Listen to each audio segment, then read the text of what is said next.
Sa video natin ngayon ay pag-uusapan natin ang katotohanan sa Pasko at alamin din natin ang sagot ng Biblia. Tradisyon na sa mga tao sa buong mundo ang pagdiwang ng Pasko tuwing December 25 para ipagdiwang ang kapanganakan ng Panginoong Hesus. Bilyong-bilyong Kristiyano sa mundo ang nagsiselebrate sa araw ng Pasko, nagbibigay ng regalo, nagdidiwang kasama ang pamilya, at meron din mga social gatherings, naglalagay ng symbolic decorations at kapistahan. Ganito nila ipinagdiwang ang kapanganakan ni Jesus sa December 25. Maraming issue patungkol sa Pasko, kung ano ang katotohanan dito at kung saan ito nagmula, o biblikal ba ito o hindi. Noong unang panahon ay hindi pa malaki ang issue dahil hindi pa marami ang reliyon noon. Pero ngayon ay lumaki na dahil sa pagdami ng reliyon, at dumadami din ang kumukontra sa pagdiwang na Pasko. Isa sa katotohanan na dapat nating malaman at tanggapin na ang simula ng pagdiwang ng Pasko sa December 25 ay galing sa mga pagano. Ang pagano ay isang religious beliefs na sumasamba sa maraming mga Diyos.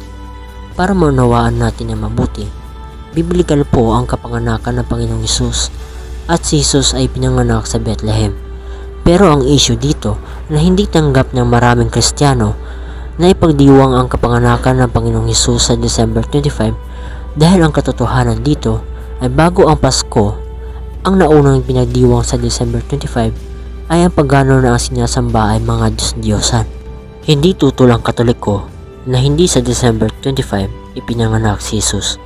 Kung ayaw nyo maniwala, tanungin nyo ang mga pari at basahin nyo ang Catholic Encyclopedia Volume 2, page 607.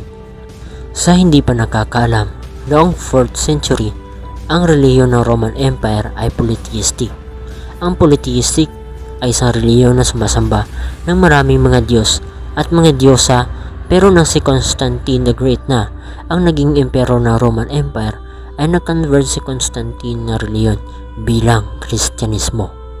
Isa sa mga festival ng mga pagano na naging Christmas ay ang Yule Festival. Festival ng mga Norse, mga Germanic people noong 9th century, at pinagdiwang nila ito noon sa December 21. Isa din sa mga festival ng mga pagano, ang naging Christmas ay ang Saturnalia. Ang Saturnalia ay pinagdiwang ng mga Romano at ito ay parangal nila sa kanilang Diyos na si Saturn, Diyos ng agrikultura. Ipinagdiwang din ng mga Romano ang kaarawan ni Mitra, the god of unconquerable sun, at pinagdiwang nila ito sa December 25. Ang Papa sa Roma na si Pope Julius I ang pumili na ipagdiwang ang Christmas sa December 25 para ma-adapt ang tradisyon ng paganong festival na ang Saturnalia. Kaya ang Saturnalia na festival ay pinalitan ng Christmas ng Papa sa Roma na nag-aaral ng Biblia ng maraming taon na si Pope Julius I.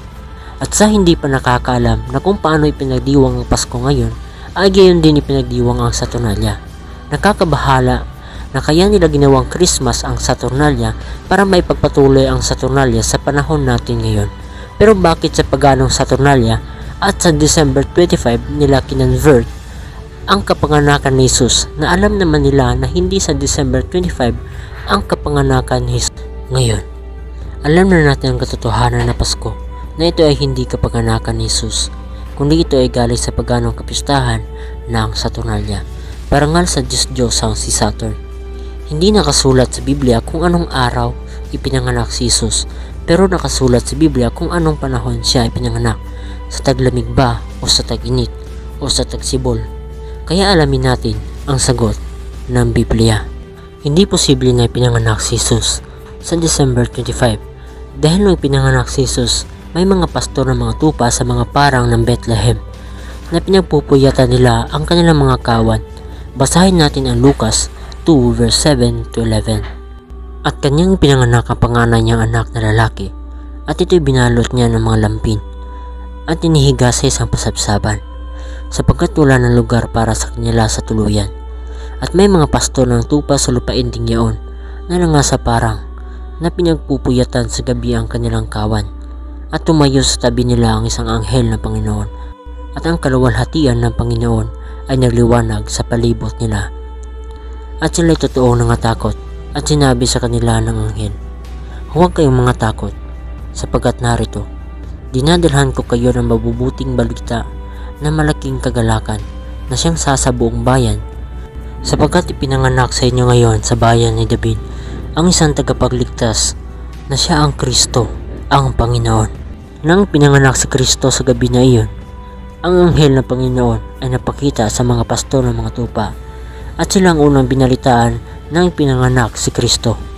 Ngayon hindi maaaring sa December 25 ipinanganak si Kristo dahil sa buwan ng November at December ang season ng Bethlehem ay winter na o taglamig na sa mga buwan na iyan at umuulan ng snow sa Bethlehem.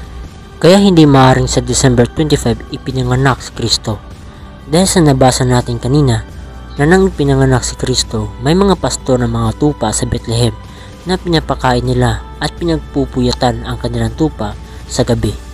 Ibig sabihin, si Jesus ay pinanganak sa panahon ng spring o tagsibol, hindi sa panahon ng winter o taglamig.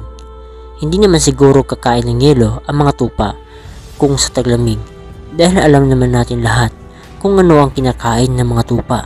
Ang sinasabi ng mga scholar, ipinanganak si Kristo sa katapusan ng September o sa October dahil hindi pa taglamig sa Bethlehem sa mga buwan na yan. Pero hindi nakasulat sa Biblia kung anong araw, oras at buwan kung kailan siya pinanganak. Pero malinaw sa binasa natin sa Lucas na si Kristo ay pinanganak sa spring season at hindi sa winter season. Ang mahalaga mga kapatid ay ang ipinanganak na si Kristo, hindi kung kailan siya ay pinanganak. Dahil ang binalita ng anghel ng Panginoon sa mga pastor ng tupa ay ang kapanganakan ng Panginoong Jesucristo, hindi kung kailan siya ay pinanganak. Kaya yung Pasko sa December 25, wala po yun sa Biblia. Let us be biblical mga kapatid. Salamat po sa Diyos sa inyong panonood at ingatan nawa kayo ng Panginoon at sa Diyos ang lahat ng karangalan at kapurihan magpakailanman.